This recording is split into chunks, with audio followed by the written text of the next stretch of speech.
everyone, this is Amy from Curious Papaya, and this is going to be a support video for my Giant Bao pattern. I'm going to be showing you how to assemble the pleats at the very top. Let's jump right into it. So the technique I use for assembly for the Giant Bao is the same for the smaller bao, and what I like to do is I like to use medium worsted yarn to sew up my piece just because chenille yarn can often snap. And I'm also using a large tapestry needle from Clover. The stitch count on your very last round will be 64, and we're gonna be making 8 pleats or folds total for this Giant Bao, and that's just what it's gonna look like. And this spot right here is where I fastened off, and what I'm gonna do is just feed my yarn tail through my needle, leave a little bit of a tail, and go from the wrong side to the right side. So this is the wrong side. It is in the inside of the piece. And we're gonna count down 2 rounds from the edge. So this is round 1, and this would be round 2.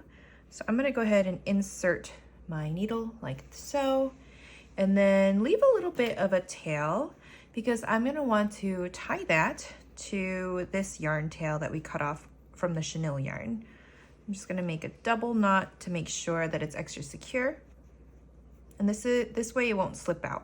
Now what we're going to do is loop around and back into the piece over 1 stitch, and then pull our yarn all the way, and then count 8 stitches. And every 8th stitch we're gonna loop over. So this is 1, 2, 3, 4, 5, 6, 7, and 8. So from the wrong side, going back into the right side, going 1 stitch over, and repeating the process. 1, 2, 3, 4, 5, 6, 7, 8. Again, going in and out, and counting another 8. 1, 2, 3, 4, 5, 6, 7, 8.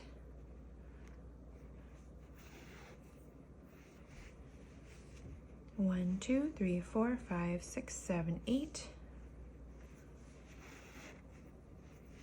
Again, 1, 2, 3, 4, 5, 6, 7, 8.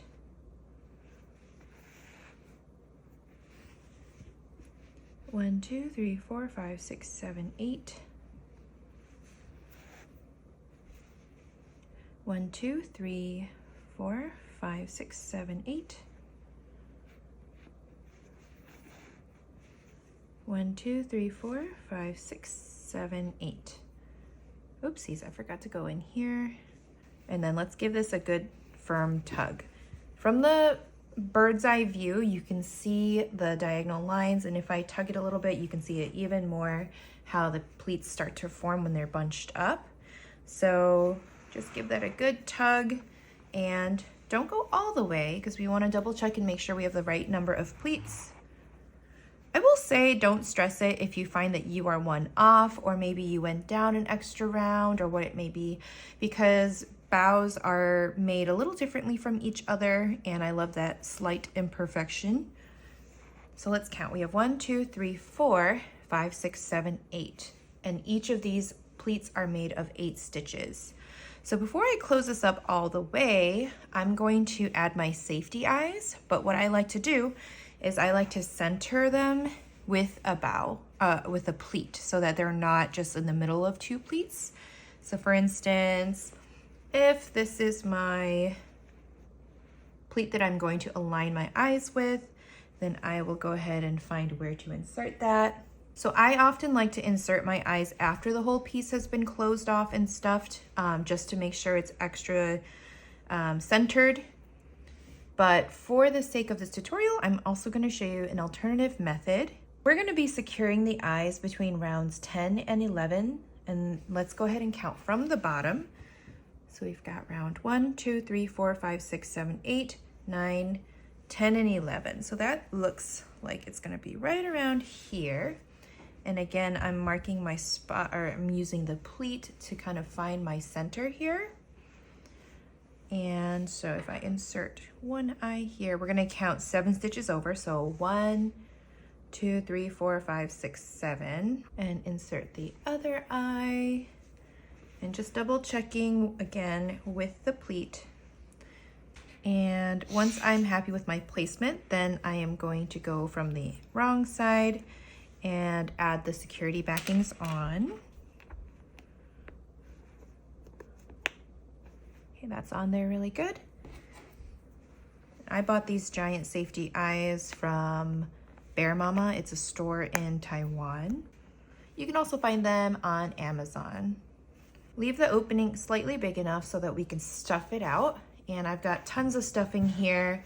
And go ahead and meet me back once you are finished.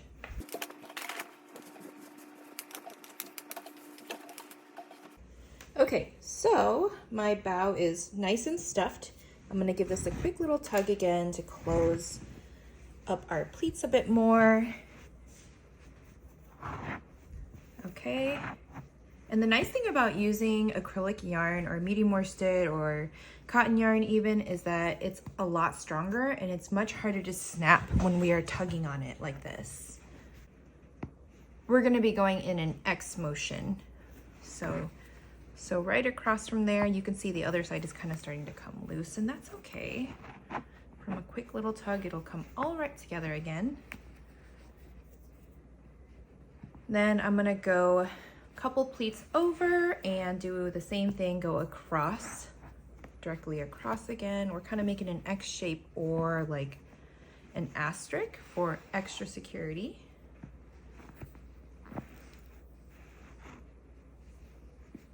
Okay, and on the next one, going across a couple more. I'm gonna go into this part. Another nice thing about sewing with acrylic yarn is like this texture of chenille actually buries it in, so it's not visible, even though I'm going right across the top like so. Okay, oops. And maybe just one more.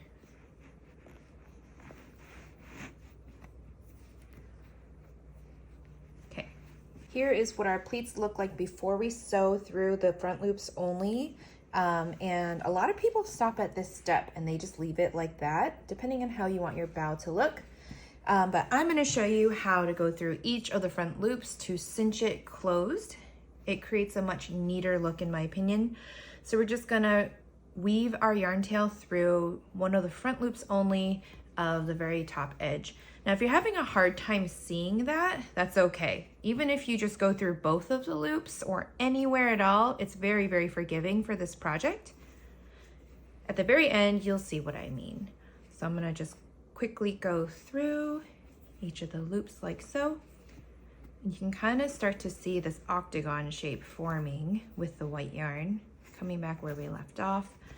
And now this center is going to be all pushed together. Watch the magic. Boop. So easy, so simple. To secure this in place, again, we're gonna do another X motion. So I'm going to go from here and weave through a couple of times this direction. I apologize for moving kind of out of the frame. Filming something this large is actually really challenging because I have to keep on checking the camera to make sure I'm staying within view. Okay, that looks pretty spiffy to me. And there you have it. Bury the excess tail and you are good to go. If you liked this tutorial, please go ahead and like and subscribe.